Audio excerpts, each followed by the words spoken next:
He says, and the city called Hormuz. And then he writes, and blessed is the one who knows and bears witness. A week and a half ago, we heard about Hormuz, with Iran saying they will close the Strait of Hormuz. It's written from 500 years ago already. We are not excited by anything we hear now because we already heard the news hundreds of years ago. The question is whether you want to see or get updated with news flashes and scoops. Whichever channel you want, it doesn't matter. 11, 12, 13, 14, 15. So I'm saying this already in the war. We've already said it. It wasn't new. But not just that. The thing you need to explain to me is how, just logically, 1,000 UAVs, 50 kilograms, that's 50,000, right? 50,000, is that 50 tons? How can it be 50 tons just UAVs on the way here? And you ask someone who is an expert in defense, and he tells you, I have no idea what happened here. Come tell me. Now that's without me mentioning that certain no need to say his name, but you should check. There is someone who was the one who developed the missiles. He's the one who tells you, I did that. I'll tell you the truth. No missile hits a missile, no missile explodes on a missile. Don't let them tell you stories. There is no such thing as interceptions at all. Check. It doesn't matter. There is one thing here called divine providence. That's what's here. It can't be in the world 27,000 missiles, bombs from all directions. It was called a ring of fire. Check what happened in the last 2 years. Long ago, we should all have been ashes. Long ago, long ago, long ago. How can a missile traveling at a speed of between 6 to 9 Mach land and take down a 20-story building, and people get up as if nothing happened? The whole street is collapsing, but how? People get up from the building. What? I don't know. There was a whistling sound and boom. Is that all you can say? So there's no choice. You see people looking up? Listen, only he can save. Because where we missed and couldn't intercept and it did land, you see what damage. And from this damage, a building collapses, a person rises. What? Are you stronger than a building? No, the creator of the universe did not protect the building, but he protected the Jew. And you see endless miracles. And if we say, my power and the might of my hand made me this strength, then you see what happens in Gaza. We cannot overcome a few militias. Nothing. Are you so strong that you managed to shoot? Well, defeat Gaza. So we cannot say my strength and the might of my hand. We don't know what's happening in Samaria, what's happening here in Beit Hanina, what's happening in Jabal Mukaber, Zurbaher, Abu Tor, what's happening in the triangle. We don't know how much is there. Hundreds of kilograms, if not tons of explosives, ready for the day of command. It will not come and will not be. The Gemara says that the Holy One, blessed be he who speaks about Israel. The Midrash says, one sheep among 70 wolves. How great is the sheep that survives? The Midrash says, no. How great is the shepherd who protects the sheep from the wolves? There are two perspectives. Cohen, some look at it naturally, and when you come to ask those who do pull the strings, senior officers, people who are inside, come here for a moment. He says, Amanchu, I'm not suspected of Torah, not of commandments. I don't put on tefillin and don't observe Shabbat. I'm telling you, listen well. If there is no God in the world, I'm a jar. There's no chance we survived what happened here. No chance. And he's not talking to you about the first attack back in April. For those who remember when they fired at us, the Iranians. It's chips. This is chips. Now it has become chips. You understand? How much we feared the Gulf War, but each scud was 250 kilograms. What is 250 kilograms? Today is not peanuts. Every missile is a ton of explosives.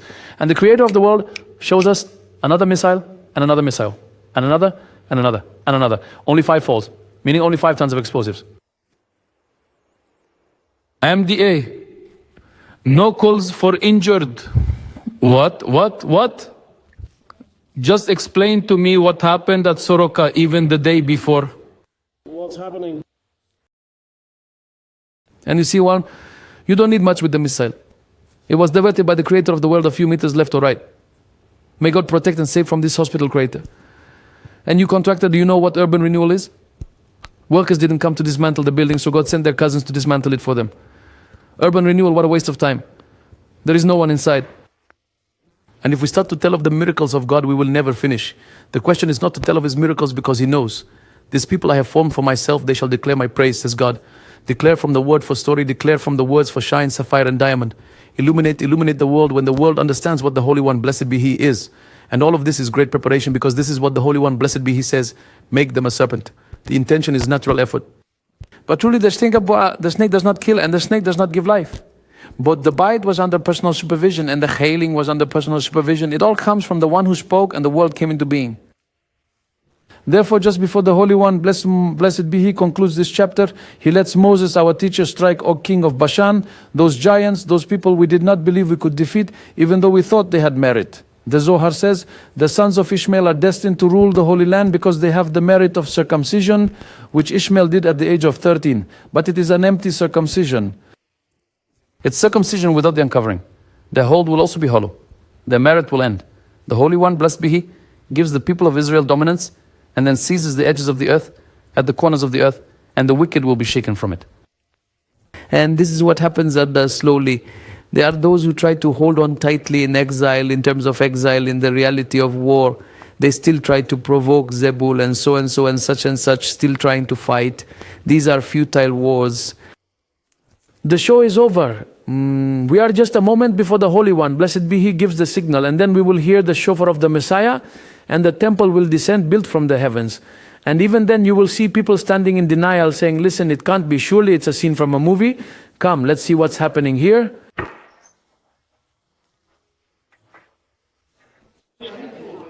This week it was published that the genius righteous man, Rabbi Dov Cook, who, anyone who knows him knows, yes, we are about to pray Mariv.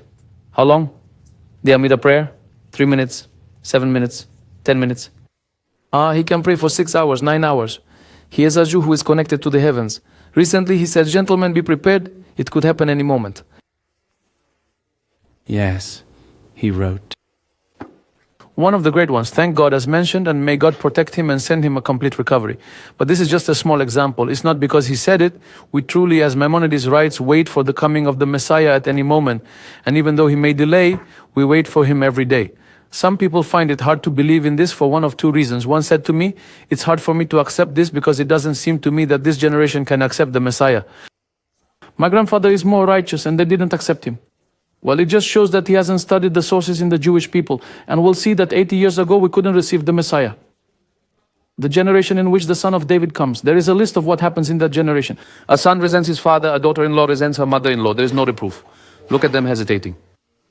The face of the border will camp around it and will not show mercy. The Baktu brief, the Galilee will be destroyed. Everything that is written is already inside. No problem, it's okay. But the second reason is more difficult. Someone once told me, he said to me, you say the Messiah will come? I'm telling you, I wish not. I asked him, but why? He said, look, I am far from observing Torah and commandments. He says, if he comes, I'm in trouble. I'd rather fight reality. Soon they say he will come, to say that he won't come. So as not to get into trouble. I don't eat kosher. I don't keep the Sabbath. I don't observe family purity. The children aren't connected to Torah commandments. The Messiah will come. What? Do you want him to dance the tango with me? I understand the truth. I prefer to say he won't come. Okay, fine. I understand him. What is the right thing to say to him? Who said that when the Messiah comes, you die? Now, perhaps there is a reality in which the Creator of the world can forgive even your sins and gradually bring you closer as he asks of us to be a light unto the nations, to repair the world on the street of Shalom. Let's first fix ourselves. The point that the Creator of the world has set for the Messiah to come will happen and nothing will help. Be ready. He got what he needed. Start with a small point, something small, and gradually progress.